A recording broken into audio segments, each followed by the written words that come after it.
വളരെ കളർഫുള്ളായ പാൻസി ഫ്ലവറിനെയാണ് ഇന്ന് ഞാൻ നിങ്ങൾക്ക് പരിചയപ്പെടുത്തുന്നത്. വിവിധ വർണ്ണങ്ങളിലും വർണ്ണക്കൂട്ടുകളിലും ഈ പൂക്കളെ നമുക്ക് കാണാം. കഠിന ശൈത്യമൊഴിച്ച് ബാക്കി ഏത് കാലാവസ്ഥയിലും ഈ ചെടി വളരും. വളരെ ആകർഷകമായ ഈ ചെടികൾ പലപ്പോഴും അലങ്കാര ചെടിയായി ഓഫീസുകളിലും വീടുകളിലും തോട്ടങ്ങളിലും ബാൽക്കണിയിലുമെല്ലാം നമുക്ക് കാണാം.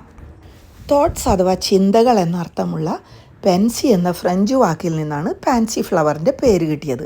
സ്നേഹിക്കുന്നവരുടെ ഓർമ്മ എന്നോ നൊസ്റ്റാൾജിയ എന്നോ ടെലിപ്പതി എന്നോ അർത്ഥത്തിൽ പാൻസി ഫ്ലവറിനെ സിംബോളിക്കായി ഉപയോഗിക്കുന്നു. ലോക പ്രശസ്തനായ വില്യം ഷേക്സ്പിയറിൻ്റെ ഹാംലെറ്റ് എന്ന കഥയിലും വളരെ പ്രശസ്തനായ വില്യം വേർഡ്സ്വർത്തിൻ്റെ എഴുത്തുകളിലും ഈ ചെറിയ പാൻസി ഫ്ലവറിനെ പറ്റിയുള്ള വിവരണങ്ങളുണ്ട്. വിൻസെൻ്റ് വാൻ ഗോഹ് പോലുള്ള പ്രശസ്തരായ ചിത്രകാരന്മാരും പെയിൻറ്റേഴ്സുമെല്ലാം പാൻസി ഫ്ലവേഴ്സിൻ്റെ സൗന്ദര്യം അവരുടെ സൃഷ്ടികളിൽ ഒപ്പിയെടുത്തിട്ടുണ്ട്. ജർമ്മനി, സ്കോട്ട്ലൻഡ്, സ്കാൻഡിനേവിയൻ ഈ രാജ്യങ്ങളിലെല്ലാം ഈ പൂവിൻ്റെ പേര് സ്റ്റെപ്പ് മദർ എന്നാണ്. സ്റ്റീഫ് മുട്ടർ എന്ന് പറഞ്ഞാൽ സ്റ്റെപ്പ് മദർ എന്നാണ് ജർമ്മൻ ഭാഷയിൽ അർത്ഥം. എന്നാൽ കുഞ്ഞി സ്റ്റെപ്പ് മദർ എന്ന അർത്ഥത്തിൽ സ്റ്റീഫ് മുട്ടർഷൻ എന്നാണ് വളരെ ഓമനത്വത്തോടുകൂടി ഈ പൂവിനെ വിളിക്കുന്നത്. ഈ പൂവിൻ്റെ ഇതളുകളെ സപ്പോർട്ട് ചെയ്യുന്ന പച്ച നിറത്തിലുള്ള സെപ്പൽസിനെ ഇതിൻ്റെ ചെയറായി നമുക്ക് പ്രതിനിധീകരിക്കാം. ഏറ്റവും വലിയ ഇതളിനെ സ്റ്റെപ്പ് മദറായി കരുതുമ്പോൾ അതിന് 2 സെപ്പൽസായി ആണ് ഇരിപ്പിടമുള്ളത്, അതായത് ഡബിൾ ചെയർ. എന്നാൽ രണ്ടാനമ്മയുടെ ഓരോ കുട്ടിക്കും ഓരോ കസേരയാണ് ഇരിപ്പിടമായിട്ടുള്ളത്.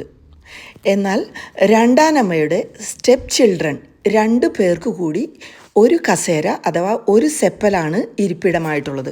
ഈ ഒരു ഇൻജസ്റ്റിസ് കൊണ്ടായിരിക്കാം സ്റ്റീഫ് മുട്ടർഷൻ അഥവാ രണ്ടാനമ്മ എന്ന് പേര് വന്നത്. ഈ പൂക്കൾ നമുക്ക് റോ ആയി കഴിക്കാം.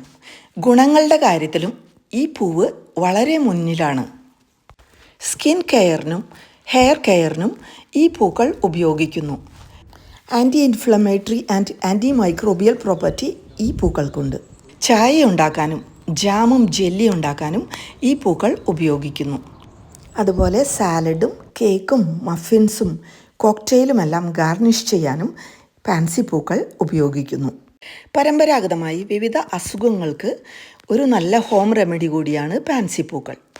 ഉദാഹരണത്തിന് തലവേദനയ്ക്കും ജലദോഷത്തിനും ബ്രോങ്കൈറ്റിസ് പോലുള്ള ശ്വാസകോശ സംബന്ധമായ അസുഖങ്ങൾക്കും ഈ പൂക്കൾ ഉപയോഗിച്ചു വരുന്നു.